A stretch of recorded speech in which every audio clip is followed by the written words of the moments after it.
2 hours later. That's just a shout out to SpongeBob if anybody watches him. So I'm back. I think the last thing I talked about was the PSV mode. Remember, we didn't see that. Going back.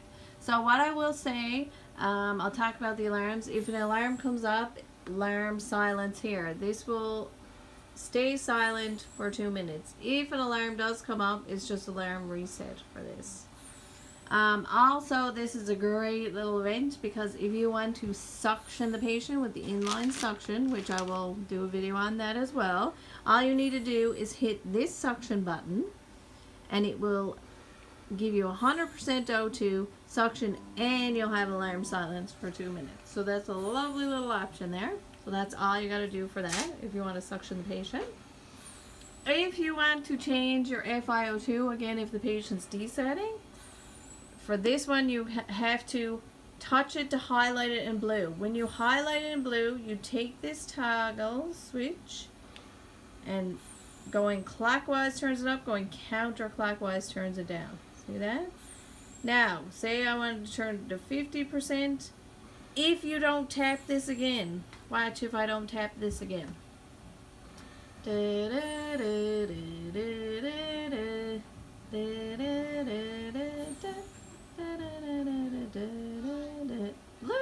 See, it goes right back to 21%. So always remember, highlighted blue, turn it up, touch it. When you touch it, then it verifies it. So remember that, like any parameter here. So it's coming up as low FiO2. Again, it could be in the alarm limits, so that will have to be adjusted. You guys don't have to worry about that. But it's good to show that the alarm coming up. We can hit alarm silence. I will turn this oxygen back down. Okay, so then this will go away. So this is what this vent looks like when there's an alarm going on. And once it's gone and over with and resolved, I'll show you what you can do. Again, I'll go up while that's just going through its thing when it comes back. I'll talk about the humidifier. All the humidifiers are the same on the vents. To actually turn it on, there's buttons on the front. So the humidifiers, all it is just water in it. So this part here will go up. This is the end of it. Hang on now. Not like I said, I'm not very good. So this part just spikes up into a sterile water bag. You stick that, usually we have them hung on there, so this will just go up in, same as like an IV or line or whatever you're doing. So that will be hooked up to the bag. Let's just pretend there's a bag there because I don't have one here. This is an automatic feed. You don't need to do anything, so it'll just feed down for like gravity. It doesn't fill up very far, so you might look at it and be like, holy shit, there's no water in this. That's because it doesn't fill up. Like, it will not, it'll just be pretty much the base of this. To actually turn on the humidifier, this is the on-off switch. Just right there. Sometimes you can have issues with these, and it all resorts back to these cords. Sometimes you just need to like pop them out and push them back in. All they are is, this vent is really hard to do it because it's so, it just pushes out. So say if that was out, see how that's alarming? When this is alarming, that means that it's from the actual pack itself. So all you do is stick that back in. See? Gone away. If it alarms and it comes up to the lungs, that means there's issue up at the temperature probe. And remember, I talked about the temperature probe. Sometimes that sticks out. So this will actually read the temperature, and it's right up by the lungs because they want to make sure like you're getting the temperature. So I'll read the temperature of the circuit right up at the lung part. I'm hoping this is making sense. It might not be. So again, remember, if this part lights up or if that part lights up. When you have somebody tubed, it shows a nice little drawing, that's for tubed. If they were, say, on non-invasive, which I'm hoping we won't use at all, it would be down on this part. And all you do to change it is just press and hold till it does that little beep.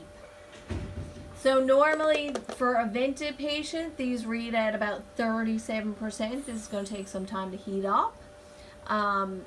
Also for the non-invasive, it'll read about 34%. So I'm just going to take this out. Say this was out of the circuit.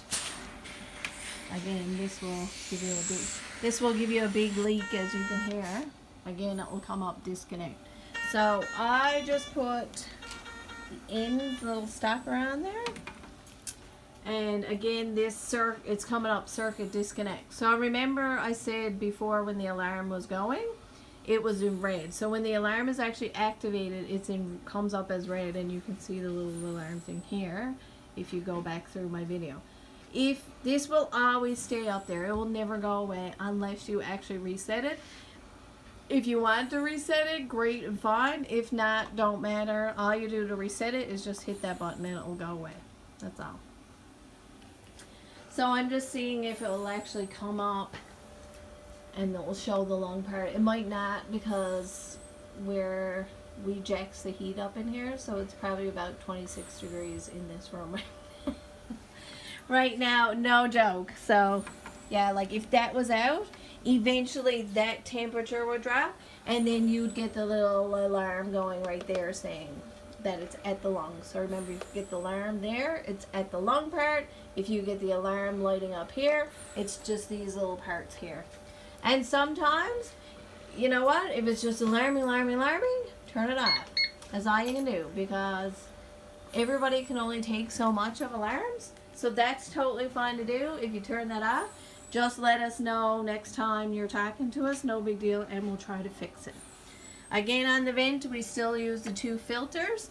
They're suggesting 2 filters now because they're saying it's just added security. If the patient has that much drive to breathe, they're just afraid if anything happens to the expiratory limb, then if the patient's breathing back and it's going down through the inspiratory and coming out, then at least we got the filter there filtering that air as well.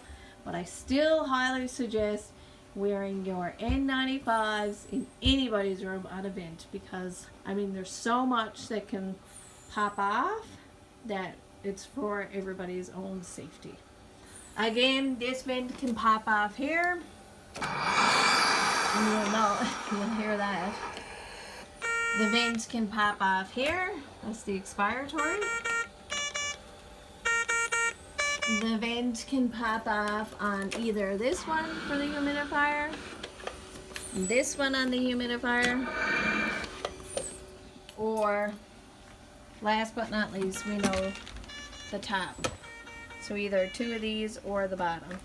So again, I would start with the patient, see, okay, is it popped off the ET tube? Because more than likely it's going to be popped off the ET tube. If not, go to these connections, then travel down, and then go to these connections and even your humidifier.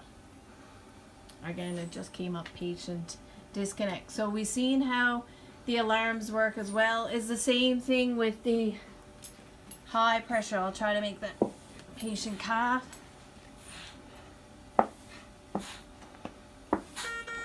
So see how it's coming up peak?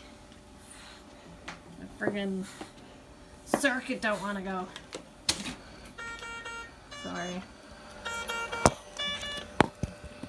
I'm sorry. Bad. You guys are definitely gonna want to troll over this. So I think it'll come up as alarms. So see how it said high peak, low peak, and IE limit. So the IE limit, if you're breathing above, sometimes this is the IE ratio. Again, we deal with this, but you might see that coming up. If the patient's breathing well above, he's gonna go, the normal is like, you don't want to go into a negative, so it's like a 1-to-1 ratio. 1 to 2 is normal, but if you go past that, I'll just do it now because I was talking about it. Oh my god, it's somehow to get a rate going on this. I think the volumes are so big. Ugh. Okay, I'm gonna stop that video. I'm gonna stop that. Forget that because I can't get it done and record it. I'm sorry, forget that. But yeah, if your rate is really, really, really fast, sometimes this can be an inverse ratio is what I'm trying to say here. So sometimes instead of like 1 to 4, it can be like 2 to 1, and then that's when you get this IE limit. But again, you guys don't need to worry about that, but I'll just state it just where it came up. And we know our low peak pressure came up because I had the circuit disconnect, so it will come up then. And when I was trying to make the patient cough, like by squeezing the bag and getting the pressure to go up, that's the high peak pressure. So again, in this sense, I would see if the patient needed to be suctioned. And again, remember the suction's here, so press, and it will give it to you for 2 minutes. So I think that's all I need to talk about. I talked about the humidifier, so every humidifier on the vents is the same. And yeah, so that's it for the Avea. If anybody got any questions, you can let me know. And again, that's the front of the vent.